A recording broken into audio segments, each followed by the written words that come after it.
Good day to you, ladies and gentlemen, and welcome to Film Focus, episode 215, my highlights from the Oscars 2026.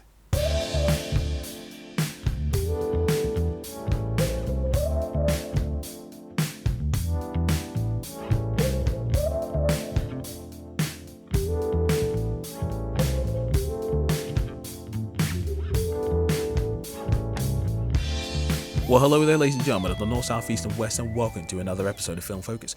I'm your host, the Hypersonic55, and I'm glad that you decided to join me once again for some film-related discussion. And today we're going to be doing something on the podcast I haven't done for 6 years. It's talk about the Oscars.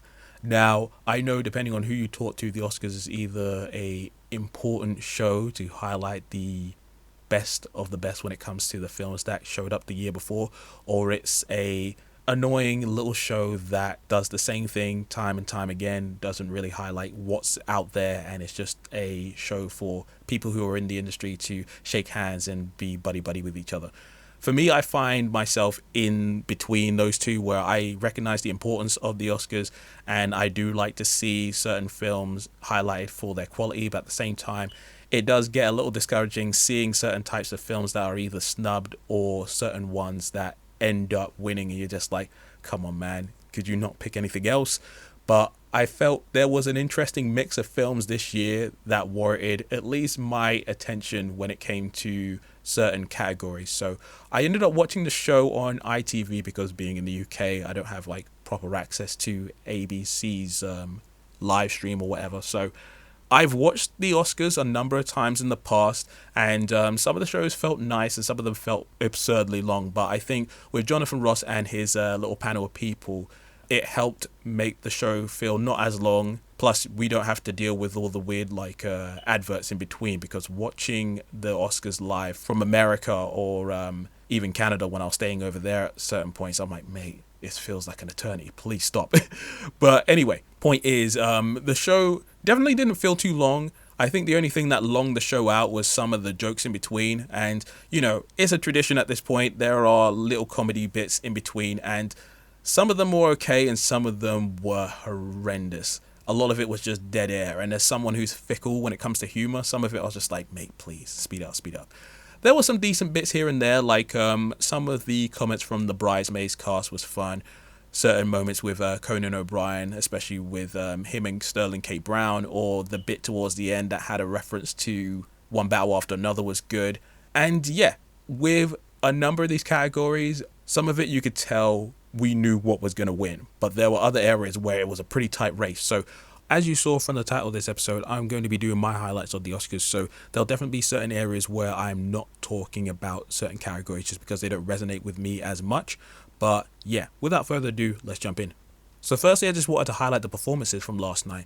Now, it was mentioned prior to the Oscars airing that we'd get performances from K-pop Demon Hunters and Sinners, two of my favorite films from last year, and the performances were great. Firstly, there was Sinners, where Miles Catton, along with a bunch of other people on stage, performed I Lied to You, and it was just as wonderful as I could have hoped, because I wasn't sure if they were going to do the whole elaborate sequence with all the different dances and different music eras, but they did. And while obviously nothing can capture the majesty of seeing that in Sinners in the cinema for the first time, the performance was definitely elaborate theatrical, with all sorts of costumes and people dancing and various different people on different areas of the stage. Miles Catton's voice is wonderful. It was a great performance. Really, really good. I had a good time with that. And then when you had the main performers from K-pop Demon Hunters come out and do a shorter rendition of Golden, it was lovely.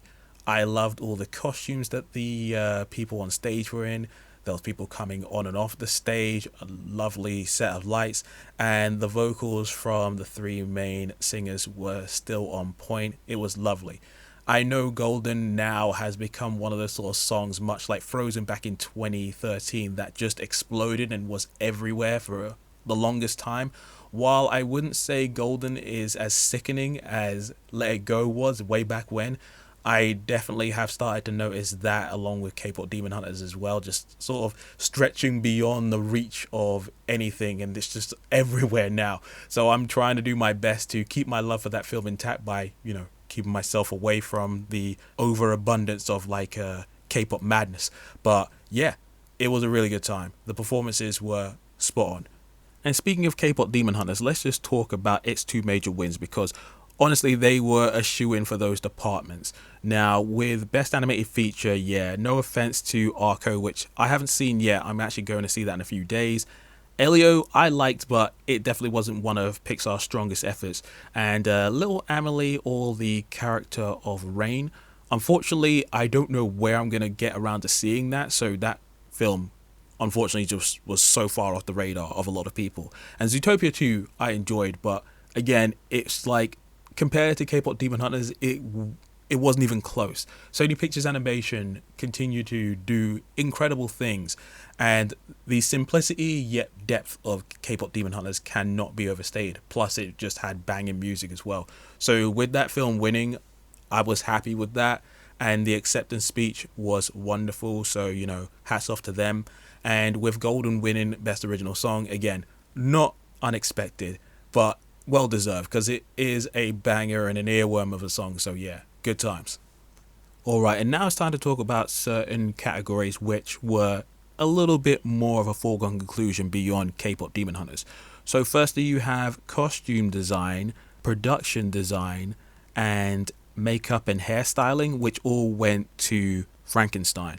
And it's easy to see why. That stuff looked really, really good. And then when it comes to sound, F1 won. And again, the technical elements that go into a film like that, I felt that was well earned. And when it came to visual effects, there is no way that it was going to be Avatar Fire and Ash. Those mad people over there at Weta and Industrial Light and Magic and all the other crazy VFX people that put that film together, it was elaborate as hell. And sure, Fire and Ash may not be the most liked film in the Avatar trilogy now, but you cannot deny the level of fidelity, the quality of the visuals in that film. It's insane. And while not a foregone conclusion, I kind of had a feeling that this would be another year for my boy Ludwig Göransson, and he won for his score for Sinners, and I was so friggin' happy. If you've been listening to this podcast for a while, you know that I'm a big fan of Ludwig. I have loved his work since Creed, and I loved his work on Black Panther, and obviously when he went to work on The Mandalorian and then went to work with Christopher Nolan on Tenet and Oppenheimer, he's been going from strength to strength with his film scores, and his score for Sinners was lovely. So I was so happy, I was so proud, I was giddy.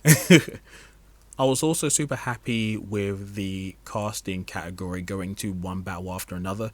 The cast for that film was wonderful, and to assemble that many quality actors of well-established people, but also have a few new faces here and there that you didn't expect, that was impressive. So hats off to Cassandra for wrangling everybody together in that regard.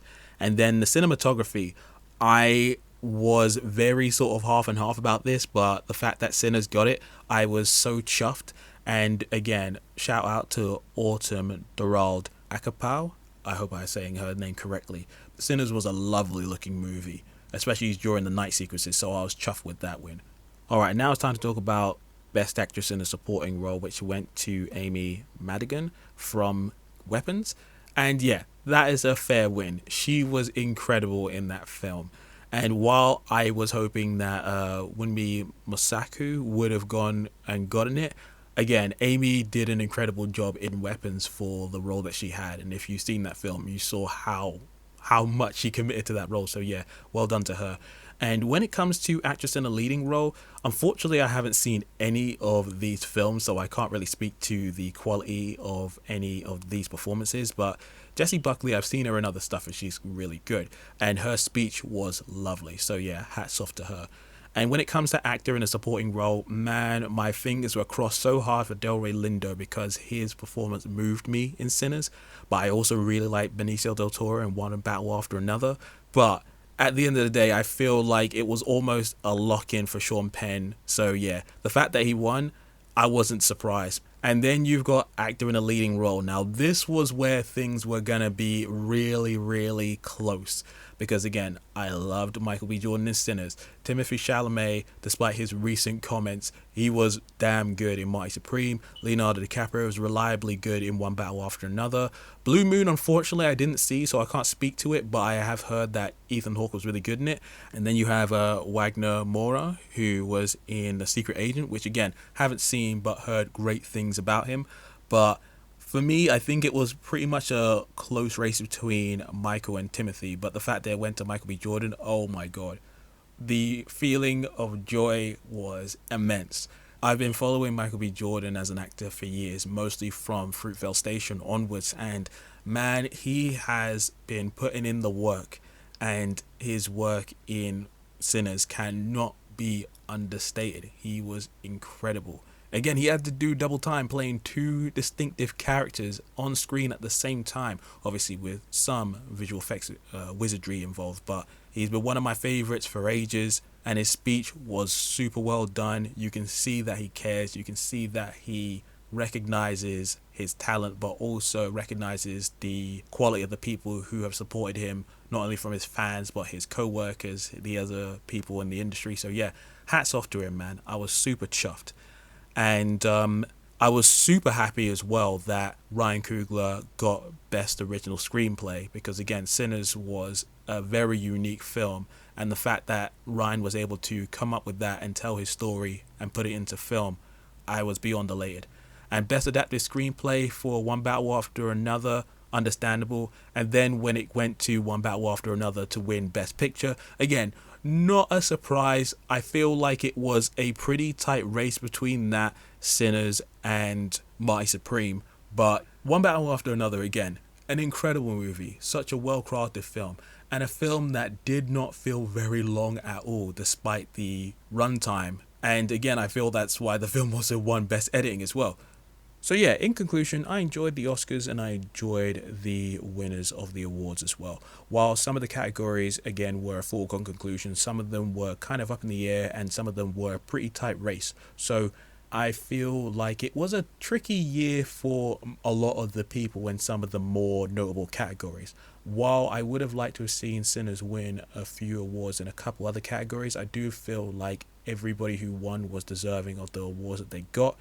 And yeah, maybe I might check out the Oscars next year. We'll see. But now I turn it over to you, ladies and gentlemen. What do you think of the Oscars? Was it good, bad, or are you indifferent? How do you feel about the winners and the losers? Do you feel like certain people got snubbed?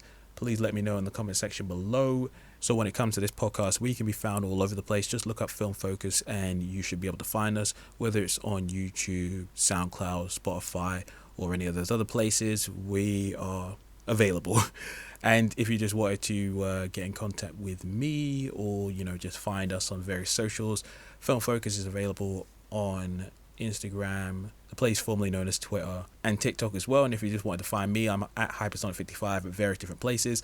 But until the next time, this is the Hypersonic55 signing out. Peace.